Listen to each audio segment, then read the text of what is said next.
If you don't have the support of the Pentagon and the State Department and the CIA, you lose your market. You become a tiny little island parked in the U.S. rather than a big, bad multinational corporation. When the Pentagon says something's disinformation, it's yes, sir, may I please have another. He's not just watching the government take control of the internet, he's doing something about it. Mike Benz, Executive Director of the Foundation for Freedom Online. All the oil companies, all the gas companies, all the credit card companies, all the tech companies, they need the government's favors, so they do favors for the government. When the government says, hey, deplatform these people. 6 months ago, they completely deplatformed my channel. When I saw the Twitter files, now we actually know there were people from the FBI. It's bigger than that. Above the military are the corporate and financial stakeholders of the activity of the military. So when you read the Twitter files, you weren't shocked. You were like, yeah, this is business as usual in any company. This is the tiniest little tip of the iceberg, and you ain't seen nothing yet. What is their priority now for 24? The grand plan is still the same. The State Department still wants to rig every election on Earth. Once this social media censorship power was debuted, they really saw this kind of El Dorado for how to control elections all around the world. Now we also have this AI component. AI is not some future hypothetical threat. You are living in the AI censorship era. Mike, I'm curious, if you could snap your fingers and change the world right now, what do you want to happen? First and foremost, we need a robust whole of society free speech alliance. Everybody has to be conscious of this, and everyone has to be thinking about it all the time and moving the ball forward. I've seen so many of my friends swallowed up or indicted by the Justice Department on BS, and I have no doubt that that's going to happen to me at some point. I see myself as a vehicle for a message, and I'm going to keep singing that song as long as there's a microphone in front of me.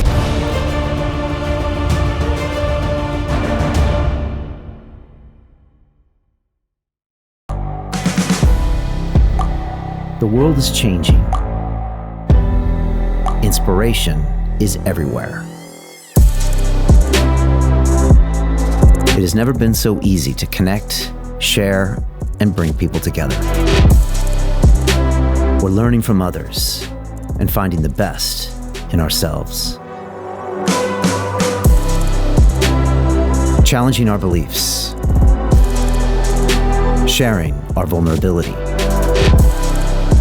Overcoming our fears. Transforming ourselves so we can transform the world. How far can we go? This is London Real. I am Brian Rose. My guest today is...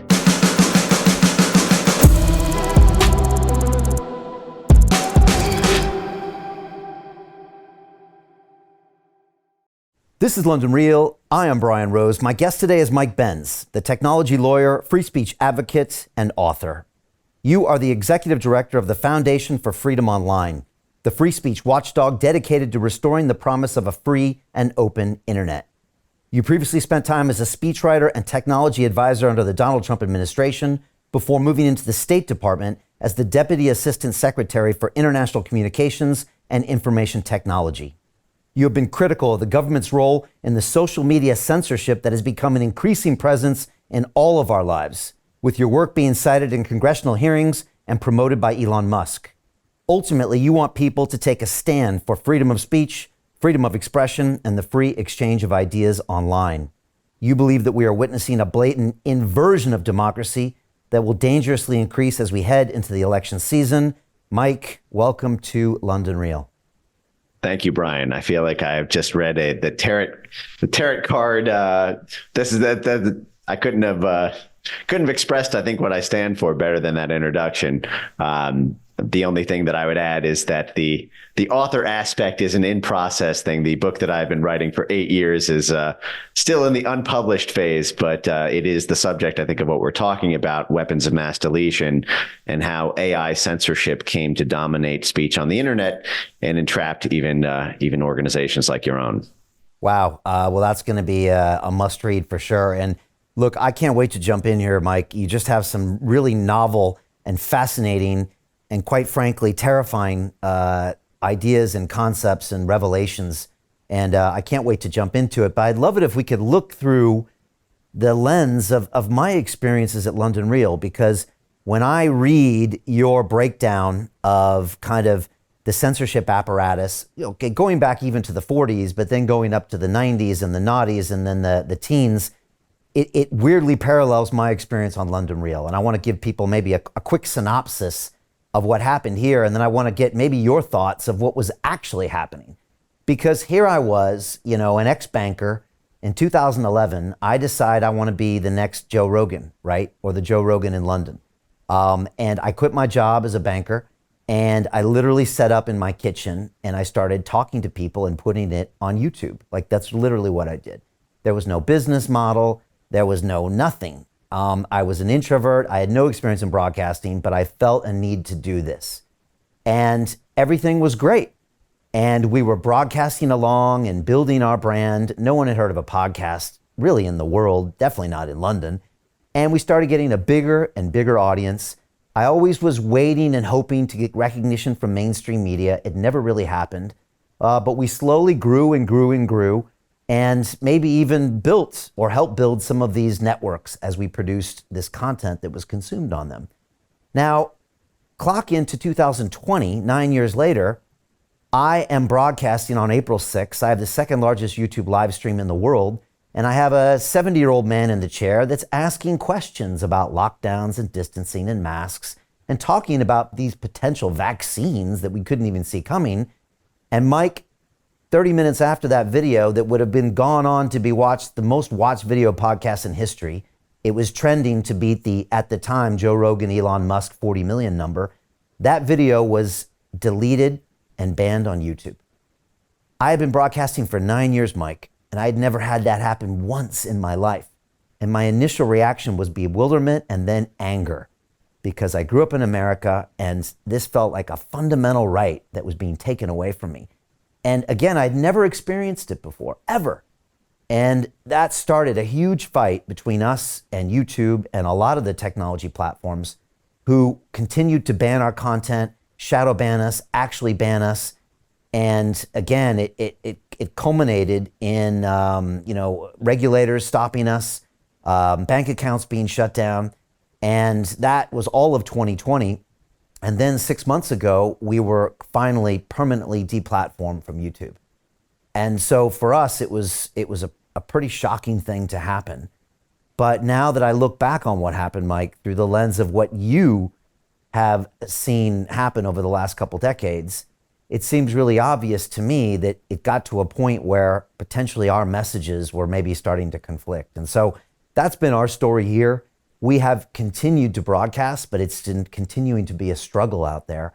And once I read the Twitter files and then learned more about what you do, I would love to get your thoughts of kind of what I experienced maybe in the early days when these media platforms were being used to get ideas out there, and then later, how they were actually being used to silence people. And so I'm curious, Mike, if you see things that I might not see in my story, because here I am, I don't really see what's going on the outside, and yet it seems like you have a good perspective of what was going on the outside.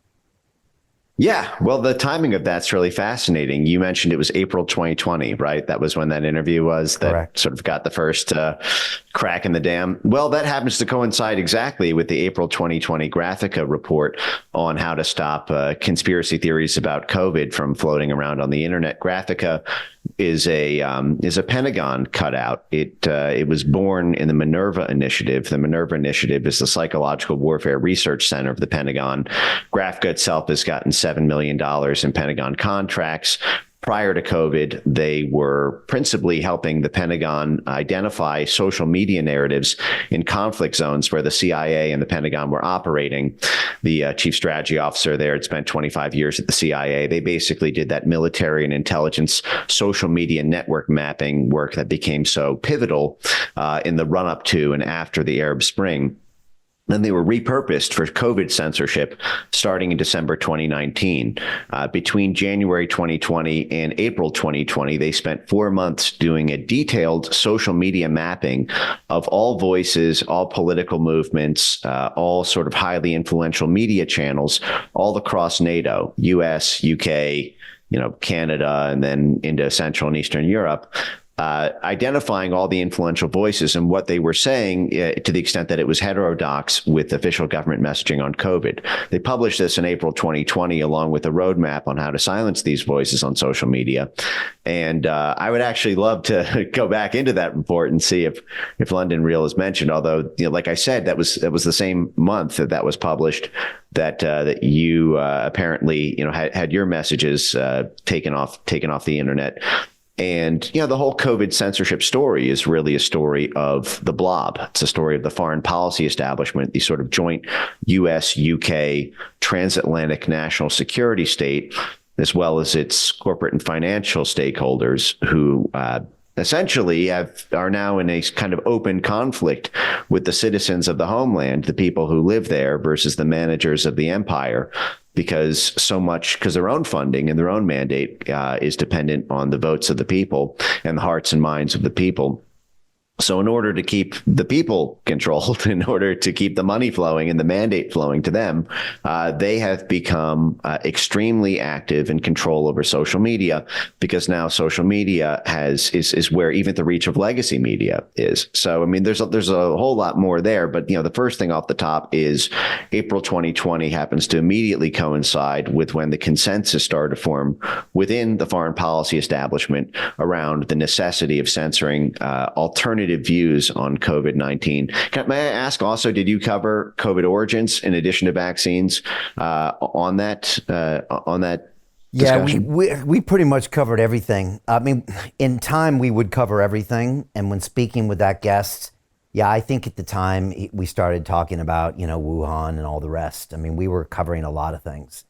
And it's weird, Mike, because I have recorded conversations with me and YouTube reps where I'm trying to get to the heart of why I'm being banned. And they're saying things like, anything you say against WHO policy now is being taken down, but sometimes they contradict themselves. And, we're right at the tip of the spear where, and again, it wasn't just one platform. It was like everything in concert.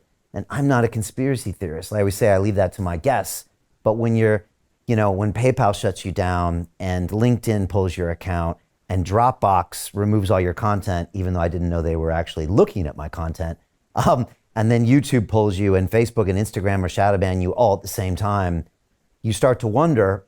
Now, later when I saw the Twitter files, it was like, oh, okay, now we actually know there were people from the FBI and the Senate subcommittees pushing through. But when you talk about this blob, that's the first time that I've ever heard anyone really talk about it in real terms, that there are these real groups that are out there really trying to push this narrative. And yeah. Well, I mean, you don't need to call it a conspiracy. You can just use their own term for it. It's called whole of society. All of these government stakeholders, in the U.S., it's things like DHS, Pentagon, State Department, FBI, HHS, our Health and Human Services, and for COVID, and NIAID and CDC. They have something for control over information online that they call the whole of society model. Now, they call it the whole of society counter misinformation, counter disinformation network. But they don't mean countering it with counter speech. They mean countering it by getting all the other aspects of the whole of society network to censor it. And the whole of society is comprised of these four different categories of institutions. There's the government side, and they call that whole of government. Those are those ones we just talked about. Then there's the private sector side, which are the private sector companies. So those are things like the tech platforms, the financial institutions, the censorship technology mercenary firms that we can get into, and as well as the sort of corporate social responsibility endowment arms of some of these private sector institutions. Then the third category, so you have government, you have private sector. The third category is civil society, and those are the nonprofits, the foundations, the think tanks, the NGOs, as well as basically onboarded activist and researcher, entities. And then the fourth category is media and fact checking, which are basically politically like-minded legacy media institutions, as well as this whole, newly capacity built swarm of government financed fact checker institutions, places like the Poynter Institute, and other big umbrella groups. So, those four categories, the government, private sector, civil society, and news media and fact checking, all move completely in concert, very, very, very deliberately. Again, this whole society model goes back to 2017, which is when it was set up within the sort of State Department DHS axis, which itself sort of has these intelligence origins in places like the Atlantic Council. But it goes back decades before that, because they borrowed that from our counterinsurgency model. Counterinsurgency is what the Pentagon and the CIA do to manage foreign populations who have a political movement rising in a foreign country that might topple a U.S. installed dictator or a U.S. installed puppet government. We have counterterrorism, which is when that involves violence. We have counterinsurgency, which is when there's an insurgent political group who might unseat a preferred political party that is giving us a sweet deal on oil and gas, or a sweet deal on rare earth minerals, or is allowing us to have a U.S. military base, or is voting with us in a UN vote. So we have a very special set of skills to manage the rise of political dissidents in a place where we don't want them to gain entry politically. And that's called our whole of society model for counterinsurgency. They basically took that for free speech on the internet. And so now you have, when you have a consensus within the foreign policy establishment, the Pentagon, the State Department, and the CIA, that immediately moves into the financial institutions, that immediately moves into the tech companies, that immediately moves into the NGO swarms and the think tanks, and that immediately moves into the legacy media and the fact checker network. They're all together at the same meetings. They're all part of this same consensus building apparatus. And, part of this is because they all depend on the government for international favors. A great example of this is, the financial institutions are totally in league with the foreign policy establishment, even in places like Ukraine. It was U.S. aid, which is the CIA's number one funding conduit for clandestine operations. U.S. aid and the U.S. State Department jointly coerced President Zelensky in Ukraine, starting in 2019 when he was elected, to use this digital identity app called DIA, D-I-I-A. And that basically puts every Ukrainian citizen, it's called a state in a smartphone, where all the state services are all linked up in an app on everyone's phones. This links their social media accounts and their digital identity to their bank accounts. So if they decide that they don't like President Zelensky, now they can all have their bank accounts nuked. But it was USAID who got them to do it in partnership with Amex and Visa, who are now have a totally captive market in that region because their monopoly is protected by the Pentagon. This happens all over the world. All the oil companies, all the gas companies, all the credit card companies, all the tech companies rely on the battering ram of the State Department, the Defense Department, and our intelligence community to protect and secure their markets and investments in abroad. I used to be in that job when I was at State. And, I've talked to all these people in the private sector. They need the government's favors, so they do favors for the government. When the government says, hey, deplatform these people, take these people up. We have a new initiative around misinformation. No funding goes to this. The advertisers comply. The financial institutions comply. The tech companies comply because they need the help from the government concurrently. So when you read the Twitter files, you weren't shocked. You were like, yeah, this is business as usual in any company, not just to mention a tech company or a social media company.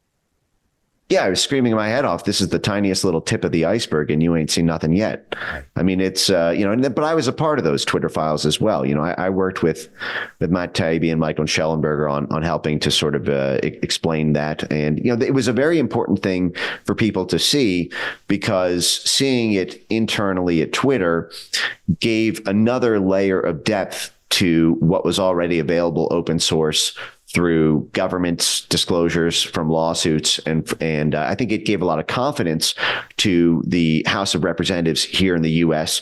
that subpoenaing for more information is not going to send you on a wild goose chase, because you already know who's CC'd on these emails. You already know, there were leads that I think gave confidence. I think before that, a lot of people,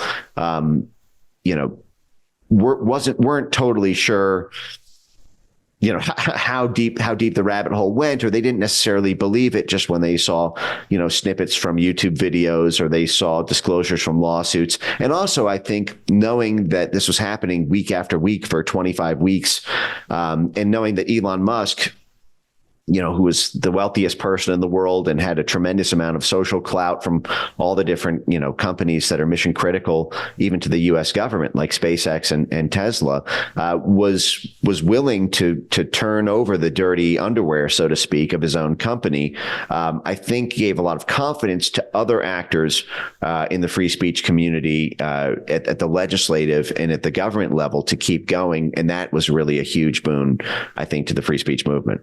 Yeah, it was powerful. Although, since the mainstream media gave it zero coverage, I still bump into people and say, the Twitter files, right? And they're like, no, I don't really know what you're talking about. I'm like, what? I mean, this was such a big thing. I guess I'm in this whole freedom of speech chamber, but it seemed like such a big deal and so revelatory. But they did a good job, though, of keeping it quiet by not giving it any coverage. And again, when I saw those, I just wanted to see the YouTube files and I wanted to see what was going on. And I guess you were thinking, well, there's also the oil company files and the banking files. And for you, this is business as usual. But for a lot of people, they didn't know that. And every time someone would pose that or posit that idea, they say, oh, you're a conspiracy theorist. Oh, that stuff would never happen. And I guess it's so easy to wash that, put that under the rug because they've been doing that for decades, right?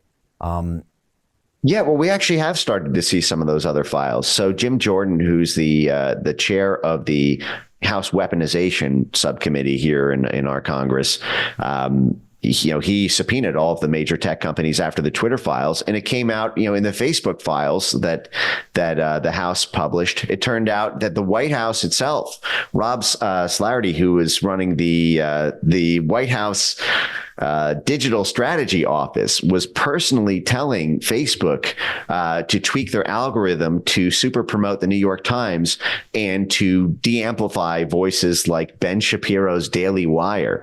And he was, literally the White House micromanaging the algorithm of Facebook and Facebook's internal communications around, God, this is a really weird and harsh request, but we need the government. So what do we do in this situation? Even the Amazon files just came out, because they were included in the subpoena sweep from Jim Jordan.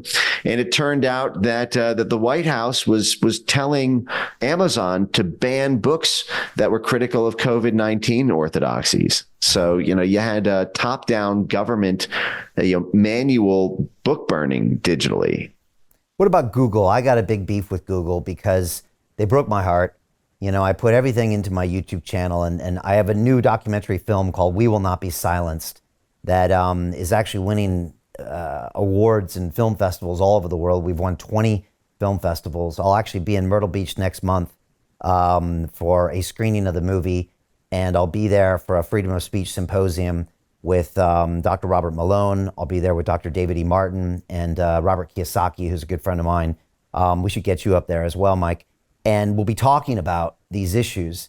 And it's really important because 6 months ago, they completely deplatformed my channel. And this had, 500 million views, 14,000 videos, 2.4 million subscribers. And 99% of the content was content that changed people's lives and made a massive positive impact on the world. And 1% of it was quote unquote medical misinformation. And it still bothers me because I feel like my human rights were violated and my First Amendment rights are violated, and these are felonies, and somebody should go to jail and I should get reparations and I should get my damn channel back. Do I have any hope of doing that? And is anybody going after Google? And is it possible to go after that company, or is it more powerful than everyone else, Mike? Yeah, Google is really the great Goliath in this whole story. Google is, in the words of Julian Assange in an article that he wrote, this is the verbatim title, Google is not what it seems.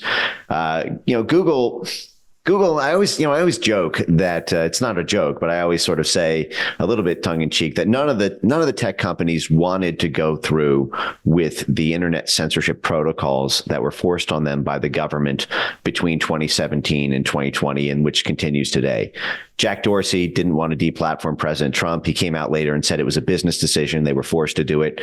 Mark Zuckerberg said in 2019 in a speech in San Jose that the pendulum of censorship had swung too far and that he wanted to swing it back towards freedom of speech, and then ended up censoring more than ever because of the sort of government-induced coercion that continued on him.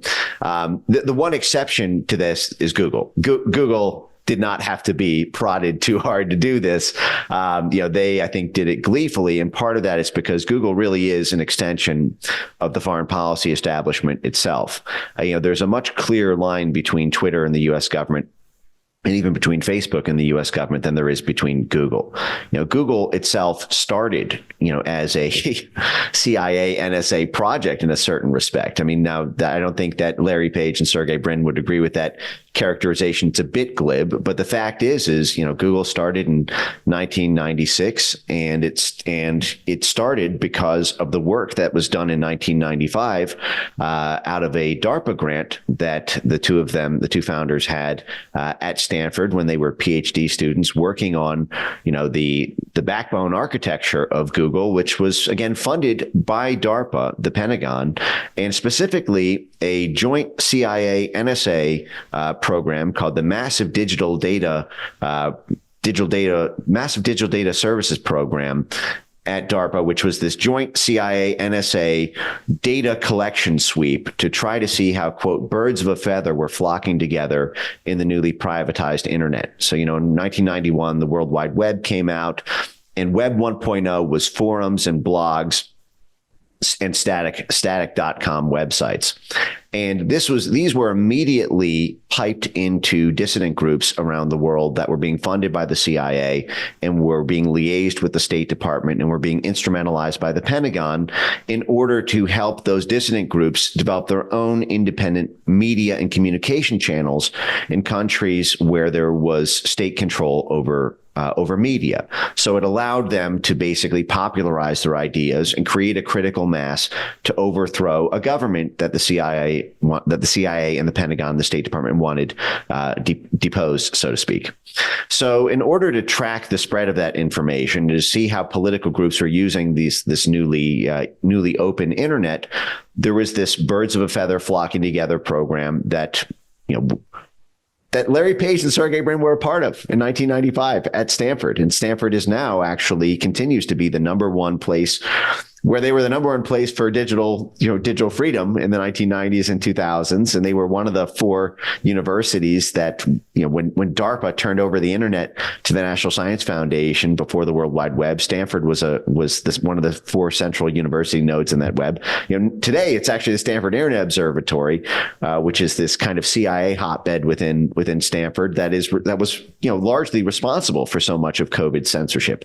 They started something called the Virality Project, which chopped up 4 different categories of COVID dissent. And then we talked about COVID origins, and we talked about COVID mandates or lockdowns, or masks, or even conspiracy theories about individuals like Peter Daszak or Tony Fauci were all being tracked by this, essentially CIA State Department cell within Stanford that captured hundreds of millions of social media content using their, sort of AI powered, toolkit that we might get to. These are the weapons of mass deletions that I talk about. But essentially, Google started out that way. They started out, being powered by the CIA, the NSA, and the Pentagon. The only reason that they had the amazing tools that they did, like Google Maps wasn't this, amazing project that Google came up with. They bought the keyhole satellite technology for Google Maps directly from the Central Intelligence Agency.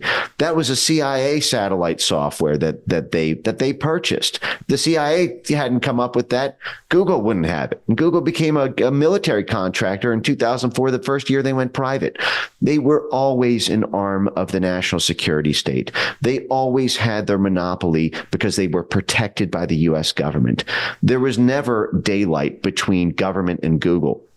And in fact, the very start of the censorship industry really comes from Google. It was Jared Cohen who was the man who, in many respects, is sort of the godfather of the censorship industry.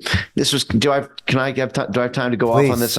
Please. I'm finding this fascinating. Yeah. So the way we did dirty tricks in the 20th century in the U.S. empire, and by the way, you can make the argument that this was all for the good of the world at the time. I don't necessarily, believe that, but I think that there are schools of thought that say, you need a Department of Dirty Tricks because it's a mean world out there. And if you don't do it, somebody else will. And you could argue as a U.S. citizen that it redounded to the benefit of the U.S. The reason that we had cheaper gas than Europe or other countries is because we had domination over oil and gas, which was made possible only because of our dirty tricks powers from the Pentagon, the CIA. Same thing with our export markets. We had Bethlehem Steel, and how could we export steel to all these other countries? Well, we pried them open using our, Department of Dirty Tricks, so to speak. It wasn't all arm's length trading. It was getting favorable governments in place by overthrowing governments who resisted us. My beef with this comes, and I'm saying this because, wearing my diplomat hat, I think it's important for people to know I'm not just opposed to all this on principle. It's because it was weaponized against U.S. citizens.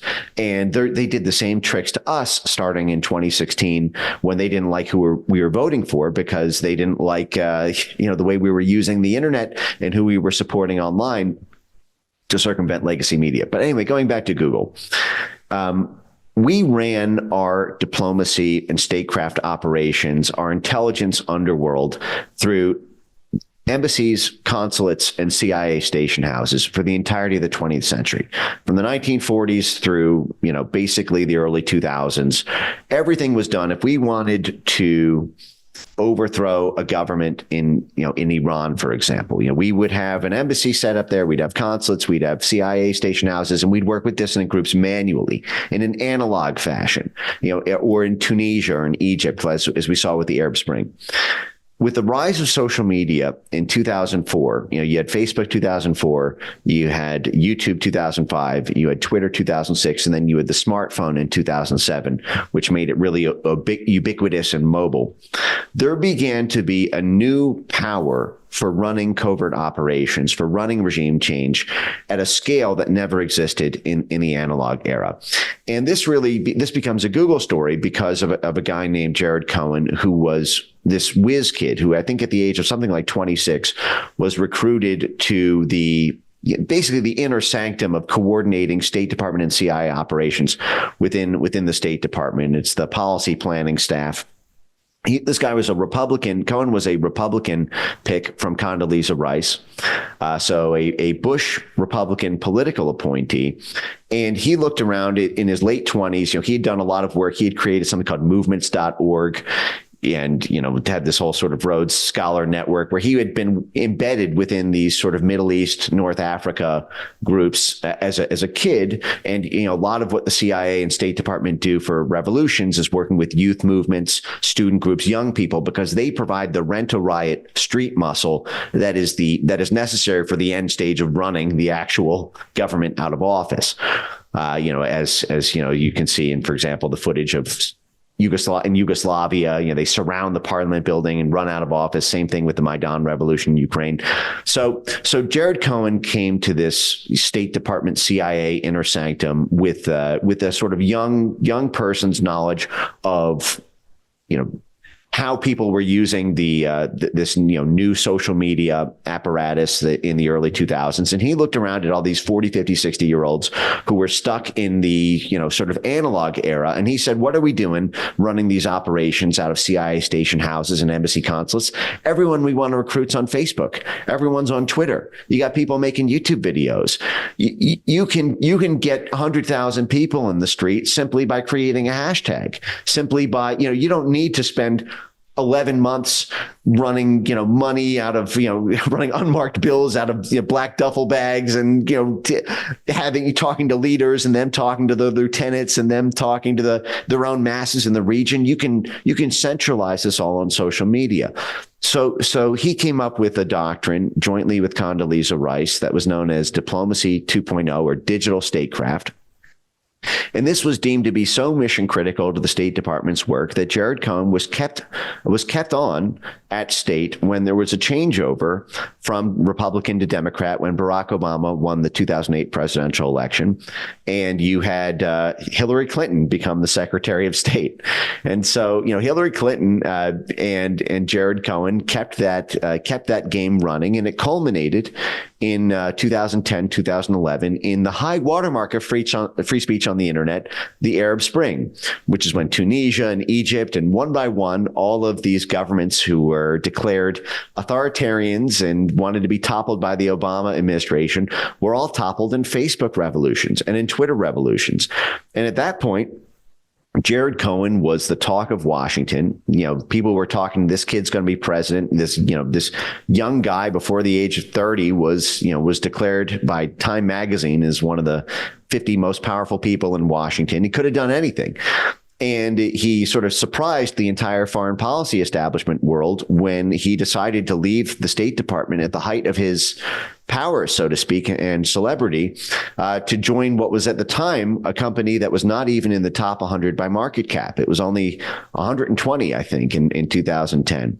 And it was this mid-sized company called Google. Yeah. And Jared Cohen was given a very strange job at Google, which is to sit in a room by himself and stare at a white wall and think about all of the interesting ways that Google could use its proprietary resources and data to solve complex geopolitical problems. This was the moment that Julian Assange sort of, picked up on and wrote about, where he described this as the moment that Google became the shadow State Department, with Jared Cohen serving as the CIA State Department liaison directly to Eric Schmidt. Him and Eric Schmidt would become thick as thieves. They would co-write a book together on the future of democracy in the digital age. And it would be from there, Jared Cohen took a very keen interest in the 2016 presidential election and would then turn this one-person think tank, Google Ideas, into a new vehicle called Google Jigsaw, which would go on to create the first retail weapons of mass deletion, the AI censorship technology that started off being funded by DARPA, the same way Google started off being funded by DARPA, essentially. And these were the AI censorship tools that would come to ensnare none other than London Real. Wow. I did not even know about that history. How come no one's talked about this before? Because I haven't heard these ideas. Tucker hadn't heard these ideas. Most people haven't. How come it took you to really articulate them to the world?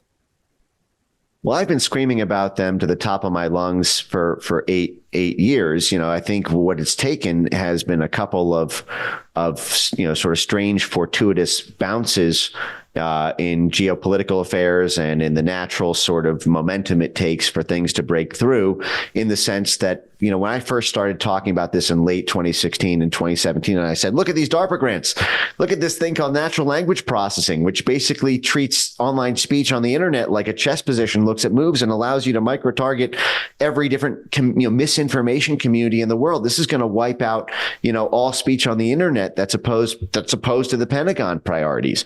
And everyone would say, oh, that's crazy. They're not, first of all, how do you really know? Just because it's in a DARPA white paper doesn't mean they're actually going to do it. And so, well, here they're doing it. Here they're funding. There's this group. Here's here's the Atlantic Council, and here's the 7 CIA directors on the board. They get annual funding from the Pentagon. They're using this for this. Well, it's okay. Well, what are the specific accounts, that are being targeted by that? Okay, well, then it takes a year for that to come out, for that to happen. And at the time, people didn't want to believe, by the way, any of this was happening for the first 3 years. When I was in the White House talking about this and doing my morning Mecca between the first and third floor, telling everybody, that this was, the sky was falling down. I was Chicken Little. It was people didn't want to even think this story was possible because of how much it would require inverting the pretty little world and the little comforts they could take, thinking that they could take on internet censorship at a much easier level. I'll give you a great example of this. Is the Trump administration, and I'm not casting aspersions on this, by the way. The administration has to deal with a whole different set of pressures that I didn't have to deal with, dealing with the donors and dealing with, coalitions and alliances in Congress, and then dealing with the base and messaging and 12,000 other issues on both domestic and foreign policy. It's easy to understand the instinct that I think that the Trump White House had, which was, if what you're telling me is true, we can't stop this anyway because of all the other things, or it's other balls that would have to drop, or because we need favors from this coalition for this and that. So in 2019, 2020, there was something very fashionable around something called Section 230. You may recall this. This was basically a protection from defamation and other kinds of tort liability, a safe harbor that was given to internet platforms if they were independent and neutral, that distinguished them from publishers. So, for example, social media are said to be platforms rather than publishers under this Section 230 law, because if I make a tweet that, say, hypothetically defames another person on Twitter, for example, then someone could sue me for defamation, for example, on that, but can't sue Twitter just for hosting that platform, only because Twitter is under Section 230 deemed to be a platform rather than publishing it, that my tweet itself. So if the New York Times were to have said the same thing, someone could sue the New York Times. But if the New York Times puts that same article on Twitter, then Twitter won't be held liable, only because of this platform publisher distinction. The New York Times is a publisher. Twitter is simply hosting that. So, it became very evident in 2019, 2020, after, 2017 was when this consensus building architecture really came out. 2018 was when it all started to really get set up. 2019 is when it really started to snowball and heads started to fall, online, from the political censorship of early 2019 into the COVID censorship that would happen starting in December 2019. And so, Section 230 was sort of, had a lot of attention in the early days in 2019, 2020, even 2021, because if you could simply say, hey, you know what, these Twitter, Facebook, YouTube, you guys have become publishers now. And so we're going to remove your safe harbor because you're making editorial decisions about what is postable on your platforms in the same way that publishers do. You are really a publisher now, because I can't publish freely on your platform if I'm a COVID dissident, or I don't believe mail-in ballots are safe and secure, or I've got this, this perception on things like immigration or other things that were deemed to be, hate speech or misinformation. So there was a very strong argument to be able to, repeal those Section 230 protections if you could solve the complex sort of legislative Chinese finger trap of it all. And so there's a natural desire, I think, for people to want to focus on easy solutions at the legislative level that wouldn't require them to do trench warfare, hand-to-hand combat with the Pentagon or the State Department or the CIA or 10,000 different NGO institutions on USAID or National Endowment for Democracy payroll, or to sort of. No one wanted to stare directly into the sun. No one wanted to believe it. And so, I think it took, until late into, once the cancer had already metastasized, for people to actually come to grips with what they were actually up against. Wow. You've said before, quote unquote, what I'm describing is military rule. That's a strong statement, Mike. What do you mean by that? Well, it's bigger than that in the sense that, above the military are the corporate and financial stakeholders of the activity of the military. The military itself, is run by a sort of general class. And, in second or third world countries, we call them juntas. In the U.S., we simply call them, 4 stars, or, the sort of Mark Milley class. But, above that are the corporations and financial stakeholders who essentially provide the choice and the staffing of that. So, the military is not necessarily where the money is. The reason you become a multimillionaire as a 4-star general isn't because of your salary, while working for the military. It's the work that you do after that, when you go on to be an advisor or a member of the board and get a big equity share in Boeing or Raytheon or BAE Systems if you're in the UK. Michael Chertoff's a great example of this. He was the guy who was the first full-term DHS secretary here in the U.S. He's a guy who is another one of these godfather figures of the censorship industry.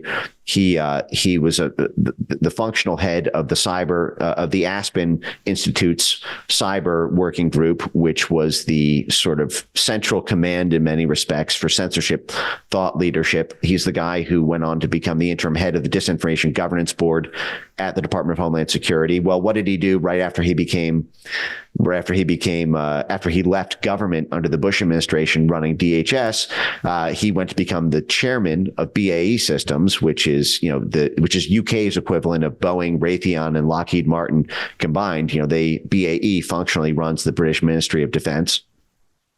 And Chertoff also started a private sector group called the Chertoff Group, which does a lot of this geopolitical advisory group. And, one of the first people they picked up there was General Michael V. Hayden when he retired from being the head of the CIA, the head of the NSA, and being a 4-star general for the U.S. government. So you have this rotating class between the military and the corporate and financial class. But, when I refer to military rule, it's because the military is essentially doing the dirty work of the corporate and financial class. They're essentially the executioners of the judicial edicts coming from that corporate and financial aspect of the blob.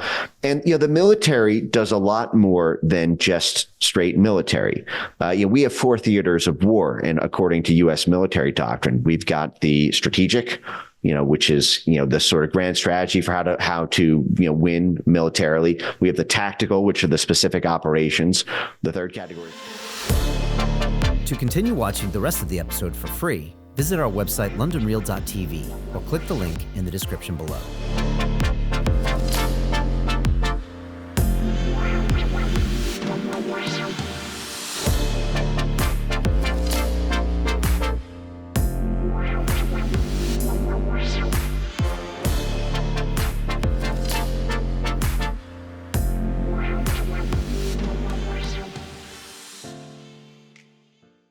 So Jim Rickards has just recorded a video that's not available to anyone in the public, and he's going to be talking about how this upcoming recession is going to be fast, it's going to be bloody, it's going to be nasty. But at the same time, he's going to show you how you can position yourself to profit from all of this chaos. Now, we've made this video only available to our viewers. Go to londonreal.tv/Jim.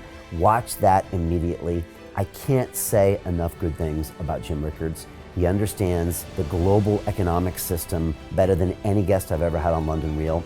His predictions are almost uncannily true, and you can learn how to profit from his vision, from his expertise, and his understanding of economics. So go to londonreal.tv/Jim or click the link below. It's an excellent, excellent look on what's going to happen in the future and how you can position yourself to profit from that. Jim is one of the best in the business, one of my favorite guests on London Real, and he's very, very good at predicting the future and showing us all to profit from it. So click the link, and I hope you enjoy.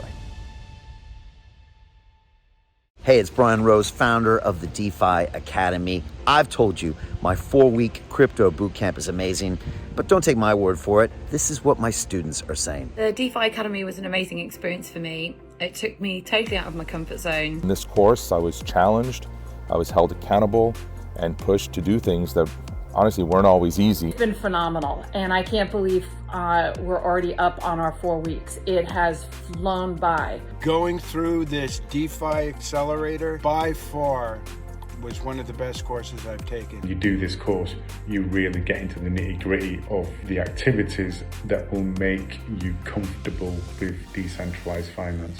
Thank you so much to Brian and everyone at London Real and the DeFi Academy for even putting together an amazing course like this. Anybody else that wants to do it, please sign up. It is well worth the money.